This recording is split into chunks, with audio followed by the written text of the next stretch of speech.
Hello दोस्तों, आज की इस वीडियो में हम बात करेंगे signalling pathway of steroid hormone. तो स्टेरॉयड हार्मोन का सिग्नलिंग पाथवे क्या होता है ये देखिए। तो ये bind two receptor located in nucleus और इन साइटोप्लाज्म। तो ये ऐसे रिसेप्टर से बाइंड करेंगे जो न्यूक्लियस में होंगे या तो साइटोप्लाज्म में होंगे। तो देखिए हार्मोन आए, इस रिसेप्टर पे बाइंड किए और फिर जब ये बाइंड करता है तो फिर यहाँ पे transformation of receptor to expose DNA binding protein. अब ये रिसेप्टर जो है इसमें इतनी कैपेबिलिटी हो जाती है कि ये डीएनए बाइंडिंग प्रोटीन बन जाता है। और फिर अब ये न्यूक्लियस के अंदर आया, अगर साइटोप्लाज्म में प्रेजेंट है, और अगर न्यूक्लियस में ही प्रेजेंट है तो फिर ये यहाँ जीन के पास आया। तो एक्चुअली ये जीन पे आए और जीन पे देखिए bind to enhancer like element in DNA. तो जीन में जहाँ से इन्हांसर रीजन होगा या प्रोमोटर रीजन होगा वहाँ पे बाइंड करेंगे, और बाइंड करने के बाद फिर एमआरएनए सिंथेसिस होगी।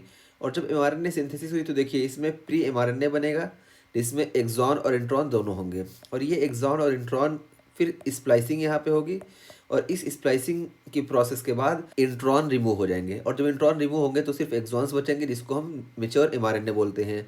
और फिर यही मेच्योर एमआरएनए न्यूक्लियस से बाहर आएंगे और साइटोप्लाज्म में जाएंगे, यहाँ पे राइबोसोम होता है।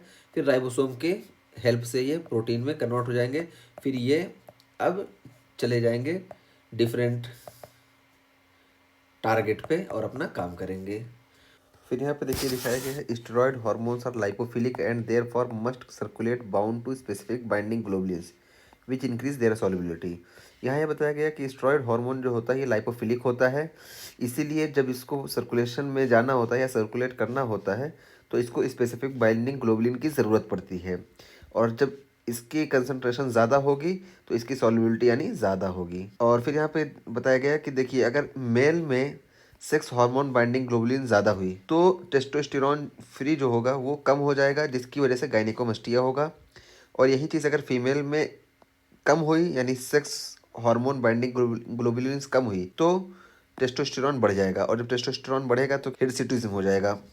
और एस्ट्रोजन के केस में क्या होता है, जैसे कॉन्ट्रासेप्टिव पिल्स दिए या प्रेगनेंसी की हालत में क्या होता है कि सेक्स हार्मोन बाइंडिंग ग्लोबुलिन बढ़ जाता है।